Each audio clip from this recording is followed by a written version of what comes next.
Hello दोस्तों, आज की क्लास के अंदर आपका स्वागत है। हमने एक चैप्टर स्टार्ट किया हुआ था केमिस्ट्री का सॉलिड स्टेट के थर्ड पार्ट को आज अब हम स्टार्ट करते हैं। आज का हमारा टॉपिक है एक कोष्टिका या फिर मात्रक कोष्टिका, जिसको अपने बोलते हैं यूनिट सेल। पहले वाले टॉपिक से बिल्कुल अलग टॉपिक है, अपने आप में बिल्कुल ही अलग टॉपिक है, काफ़ी इंटरेस्टिंग है, इजी है। तो आज की क्लास के अंदर हम स्टार्ट करते हैं यूनिट सेल, एकक कोष्टिका या फिर मात्रक कोष्टिका।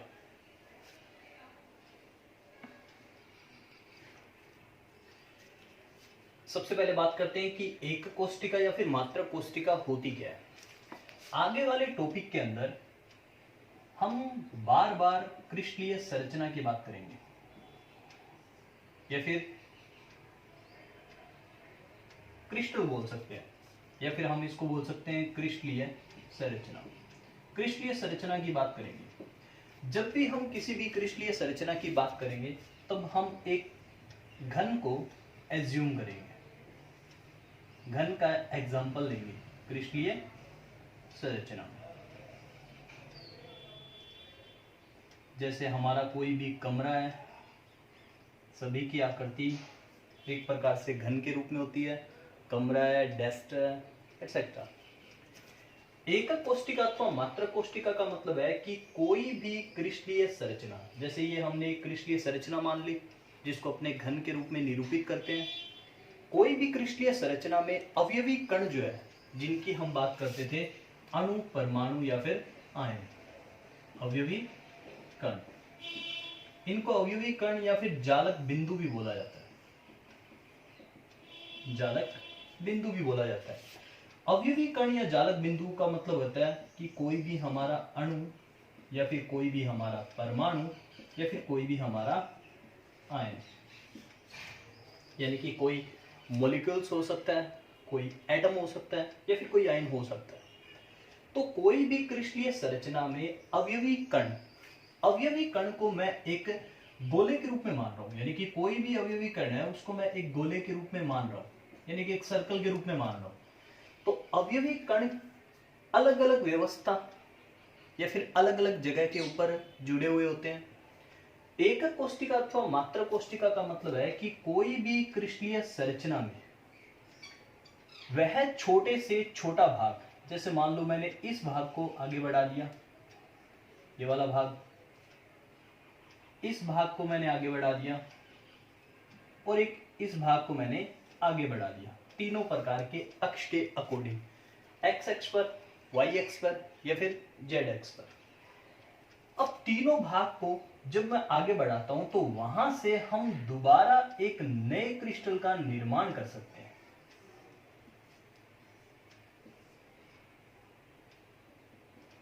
वहां से हम दोबारा एक नए क्रिस्टल का निर्माण कर सकते हैं। ऐसे ही यहां से,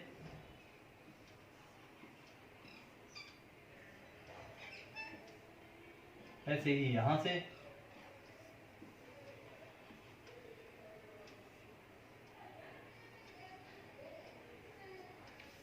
इसे अपने बोलते हैं एकक कोष्टिका या फिर मात्रक कोष्टिका। एकक कोष्टिका अथवा मात्रक कोष्टिका का मतलब है कि कोई भी क्रिस्टलीय संरचना के अंदर वह छोटे से छोटा भाग जिसको विभिन्न दिशाओं में आगे बढ़ाने पर फिर एक नए क्रिस्टल का निर्माण हो जाता है, उसे हम बोलते हैं एकक कोष्टिका या फिर मात्रक कोष्टिका। एक बार मैं इसको दोबारा रिपीट कर रहा हूं कि किस तरीके से।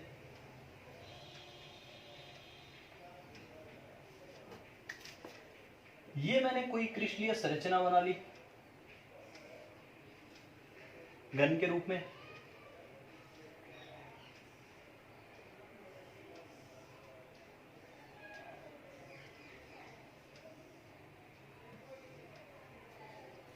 अब इस क्रिस्टलीय संरचना के अंदर मैंने अलग अलग भुजाएं ले ली। ये मैंने ले ली एक्स अक्ष पर, ये मैंने ले ली वाई अक्ष पर और ये मैंने ले लिया जेड अक्ष पर। अब तीनों एक्सिस पर लेने के बाद में यहां से मैं एक नए क्रिस्टल का निर्माण कर सकता हूं।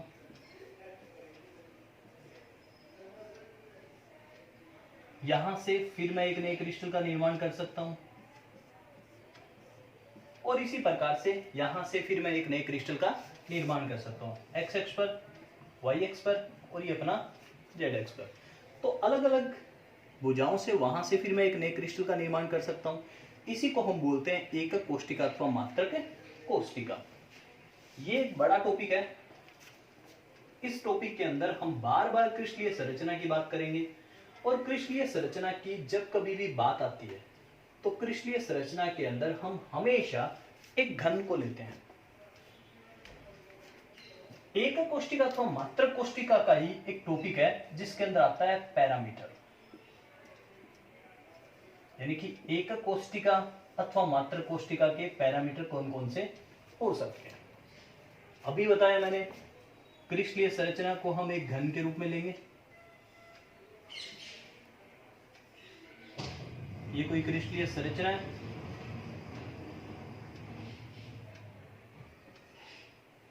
इस क्रिस्टलीय संरचना की मैंने तीनों की तीनों एक्सिस निकाल ली।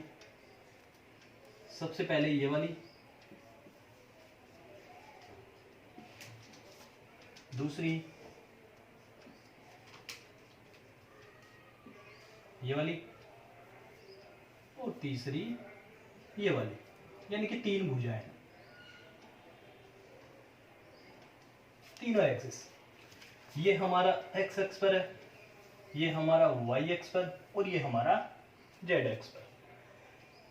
तो एकक कोष्टिका अथवा मात्रक कोष्टिका के पैरामीटर का मतलब है कि तीनों की तीनों एक्सिस और उनसे संबंधित कोण, यानी कि तीनों के तीनों अक्ष हमारे कौन से होंगे,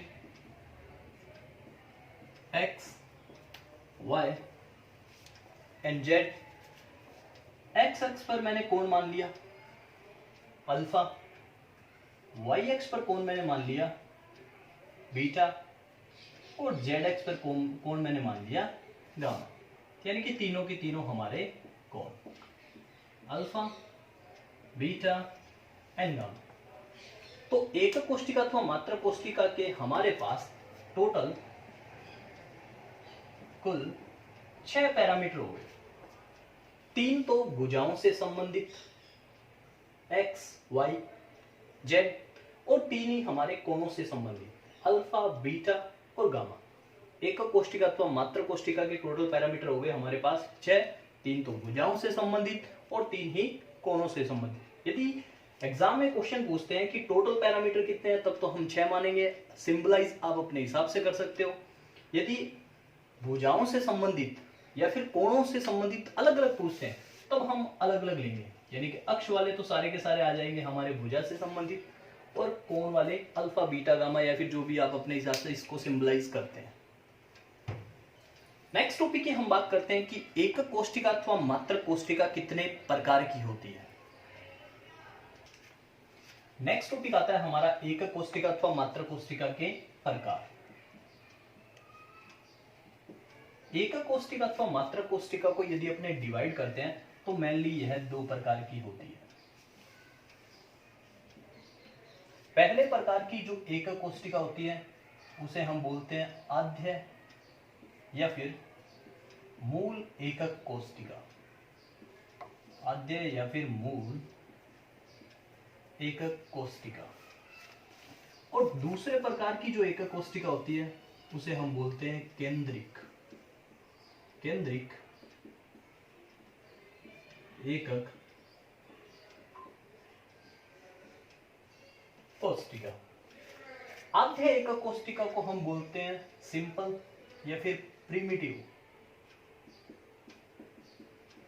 प्रिमिटिव यूनिट सेल। और केंद्रक का मतलब सेंटर, यानी कि सेंटर्ड यूनिट सेल। अभी मैंने एक बात बताई थी, एकक कोष्टिका के अंदर हम अवयवी कण, जिनको हम जालक बिंदु भी बोलते हैं, जिनका मतलब होता है अणु, परमाणु अथवा आयन, अवयवी कणों को हम मानते हैं एक गोले के रूप में, एक सर्कल के रूप में। अवयवी कण को हम मानते हैं एक गोले के रूप में।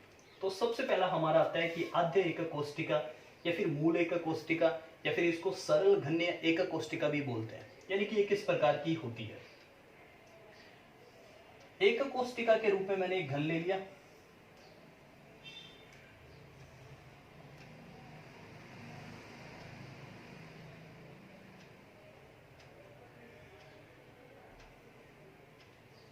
ये हमारा घन आ गया। अवयवी कण को मैंने माना एक गोले के रूप में, तो आध्य या फिर मूल एक कोष्टिका के अंदर जो भी हमारे अवयवी कण होते हैं वो सिर्फ और सिर्फ कोनों पर होते हैं। पहला कोना, ये हमारा दूसरा कोना, ये तीसरा, चौथा कोना, पांचवा, छठा, सातवां और ये हमारा आठवां। जैसे एक कमरे के अंदर बात करें तो कमरे के अंदर टोटल कोने 8 होते हैं। तो आध्य एकक कोष्टिका जो होती है उसके अंदर जो अवयवी कण है, अवयवी कण वो सभी कोनों पर होते हैं,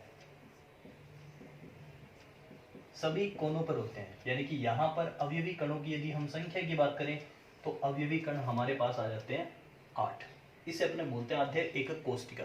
जैसे आप कमरे के अंदर देखोगे तो टोटल कोने आपको 8 ही मिलेंगे, वो हमारी होती है आध्य या फिर मूल एकक कोष्टिका।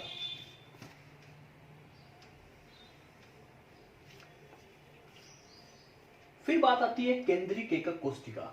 केंद्रिक एकक कोष्टिका ऐसी एकक कोष्टिका होती है जिसके अंदर अवयवी कण कोनों पर तो होंगे ही होंगे। इसका मतलब 8 अवयवी कण तो हमारे कंपल्सरी है होंगे, और बाकी अवयवी कण यानी कि अणु है, परमाणु है या फिर आयन है, वो अलग अलग स्थितियों पर भी हो सकते हैं।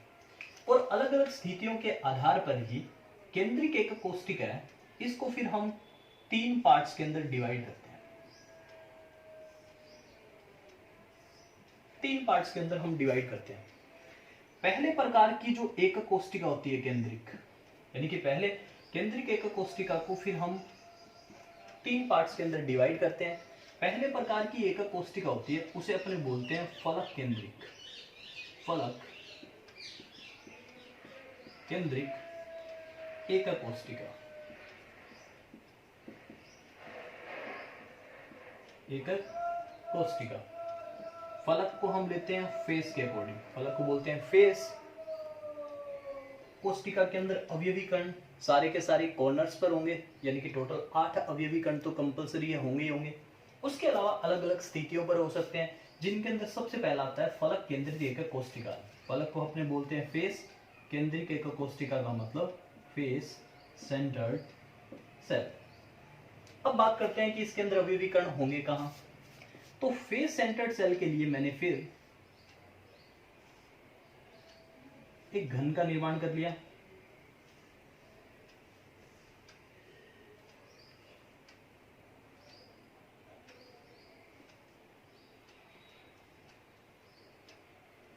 और इस घन के अंदर अवयवी कण एक तो कंपल्सरी है, सभी कोनों पर होंगे। पहला कोना, दूसरा, तीसरा corner, fourth, fifth, six, seventh और ये हमारा 8। 8 तो हमारे कॉर्नर्स पर होते हैं। और दूसरा आता है फलक। फलक हमारे होते हैं कि जिस डायरेक्शन के अंदर अपने खड़े हैं उसके सामने वाला, हमारी आईज के जो सामने वाला पार्ट होता है वो हमारा फलक होता है। मान लो मैं ऐसे खड़ा हूं तो मेरे सामने वाला पार्ट ये है, तो ये हमारा फलक हो जाएगा। इधर खड़ा हूं तो ये हो जाएगा। तो यदि हम एक कमरे की बात करते हैं तो टोटल 6 फलक होते हैं, ऊपर, नीचे, दाएं, बाएं और इधर और इधर। तो पहला फलक तो हो गया ऊपर वाली दीवार का ये वाला, जिसको मैं थोड़ा सा डार्क कर रहा हूं। दूसरा फलक हमारा नीचे वाला, तीसरा फलक हमारा ये वाला, चौथा फलक हमारा ये वाला और 2 फलक ऊपर नीचे वाले होते हैं जिनको हम एक जगह ही शो करते हैं। तो टोटल हमारे इसके अंदर अवयवी कण हो गए 8 तो कॉर्नर पर, 6 हमारे फलकों पर, यानी कि कुल अवयवी कण टोटल हमारे हो गए 40। ये हमारी कहलाती है फलक केंद्रित एकक कोष्टिका, जिसके अंदर अवयवी कण है या फिर जालक बिंदु जो है वो हमारे कॉर्नर्स पर सारे के सारे, और उसके अलावा फलक पर। फलक हमारे टोटल 6 होते हैं, आगे पीछे, लेफ्ट राइट, ऊपर नीचे। ऊपर नीचे वालों को दोनों को मैंने बीच में शो किया। एक और बात, अवयवी कण को मैं एक गोले के रूप में मान जरूर रहा हूं, लेकिन ठोस अवस्था चैप्टर की बात कर रहे हैं तो इन गोलों के बीच में ये किसी भी प्रकार का कोई रिक्त स्थान नहीं होता। ये दोनों के दोनों गोले एक दूसरे के साथ क्लोज पैकिंग के रूप में पाए जाते हैं। नेक्स्ट हमारी एकक कोष्ठिका आती है फलक के बाद में।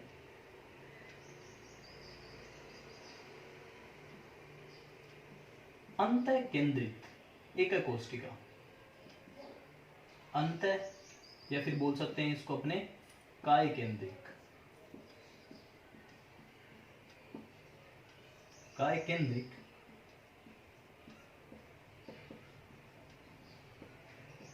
एकक कोष्ठिका।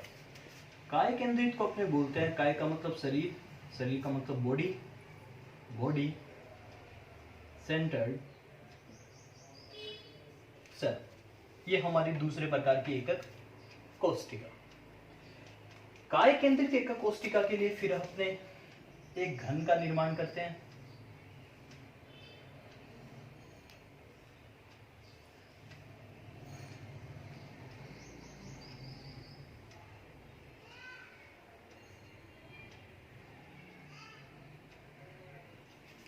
एक घन का निर्माण कर लिया। इस घन के अंदर अवयवी कण जो है एक तो सभी कोनों पर होते हैं,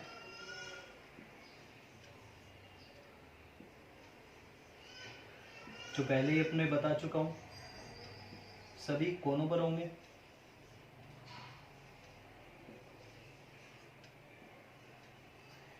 और उसके अलावा एक होगा अंतः केंद्र, यानी कि पूरी की पूरी पृष्ठीय संरचना का जो सेंटर पार्ट होगा, सेंटर पार्ट का मतलब बीच वाला भाग हमारा ये है, एक अवयवी कण होगा हमारा यहाँ पर।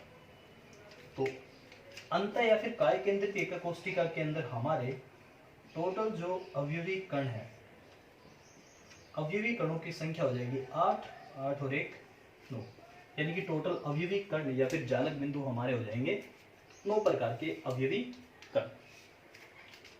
तीसरे प्रकार की एकक कोष्ठिका जो है,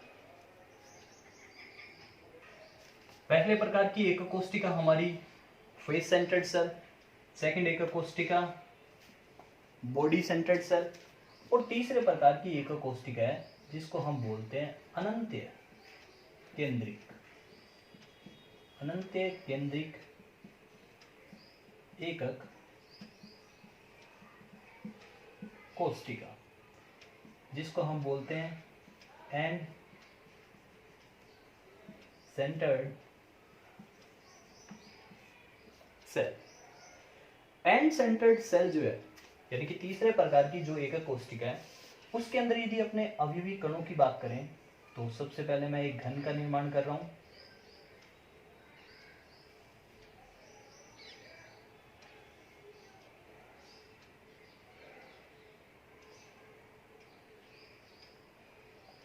अनंत केंद्रित एकक कोष्ठिका के अंदर जो हमारे अवयवी कण है, एक तो सभी कोनों पर होंगे, क्योंकि केंद्रित एकक कोष्ठिका की डेफिनेशन के अकॉर्डिंग कि सारे के सारे कॉर्नर्स पर होंगे।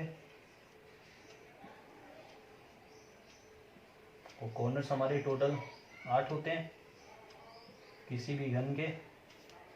एक तो सारे के सारे कॉर्नर्स पर होंगे, एक होंगे किसी भी दो अपोजिट फेसेस पर, कोई भी दो जो फलक होंगे उनके ऊपर। मान लो एक अवयवी कण हमारा ऊपर की तरफ है तो दूसरा अवयवी कण नीचे की तरफ। तो मैंने मान लिया एक अवयवी कण यदि इस आर्म पर है, इस भुजा पर है, तो दूसरा अवयवी कण इसकी अपोजिट डायरेक्शन। यदि एक अवयवी कण ऊपर है तो दूसरा नीचे की तरफ। तो टोटल हमारे अवयवी कण यहां पर हो गए, टोटल अवयवी कण अपने हो गए 10 प्रकार के। ये हमारा एकक कोष्ठिका टॉपिक है। एकक कोष्ठिका किसे कहते हैं, एकक कोष्ठिका के पैरामीटर कितने होते हैं और एकक कोष्ठिका कितने प्रकार की होती है। एकक कोष्ठिका 2 प्रकार की, आद्य केंद्रिक। आद्य एकक कोष्ठिका के अंदर अवयवी कण सिर्फ और सिर्फ कोनों पर, केंद्रिक में अवयवी कण कोनों के अलावा अलग अलग स्थितियों पर होते हैं। उसी के आधार पर 3 भागों में इसको डिवाइड किया गया है। पहले प्रकार की जो एकक कोष्ठिका होती है उसको हम बोलते हैं फेस सेंटर्ड सेल। पहले प्रकार की एकक कोष्ठिका होती है उसको अपने बोलते हैं फलक केंद्रित एकक कोष्ठिका। दूसरे प्रकार की एक कोशिका होती है, उसे अपने बोलते हैं बॉडी सेंटर्ड सेल। और तीसरे प्रकार की एक कोशिका जो होती है उसे हम बोलते हैं एंड सेंटर्ड सेल, जिसके अंदर अवयवी कण कोनों पर और कोई भी दो अपोजिट फलकों पर होते हैं। फलक केंद्रित या फिर फेस सेंटर्ड सेल है, इसको अपने शॉर्ट में बोला जाता है एफसीसी। शॉर्ट में इसको लिखा जाता है एफसीसी के रूप में। अंत केंद्रित या फिर काय केंद्रित एक कोशिका है, इसको हम शॉर्ट में लिखते हैं बीसीसी, बॉडी सेंटर्ड सेल। और तीसरी हमारी अनंत केंद्रित एक कोशिका, अनंत केंद्रित एक कोशिका को हम शॉर्ट में लिखते हैं ईसीसी, यानी कि है हमारी तीन प्रकार की एक कोशिका। आज की क्लास के अंदर इतना ही। नेक्स्ट क्लास के अंदर हम बात करेंगे जितने भी प्रकार की हमारी एक कोशिका, यदि अपने कंक्लूजन के रूप में निकालें तो हमारी चार प्रकार की एक कोशिका होगी। सबसे पहली आद्य primitive unit cell, face centred cell, body centred cell और एंड सेंटर्ड सेल। इन सभी प्रकार की एक कोशिका में परमाणुओं की संख्या कैसे ज्ञात की जाती है उसको हम नेक्स्ट क्लास के अंदर बात करेंगे। लेकिन एक चीज ध्यान रखना, परमाणुओं की संख्या ज्ञात करने के लिए हमें अवयवी कणों पर या फिर जालक बिंदु जो है, यानी कि कॉर्नर्स पर होते हैं या फिर कहां पर होते हैं, कौन कौन सी स्थितियों पर होते हैं, उनके बारे में पता होना चाहिए। एंड प्लीज आपको वीडियो अच्छे लगे तो इस चैनल को लाइक कीजिए, शेयर कीजिए, सब्सक्राइब कीजिए। जय हिंद,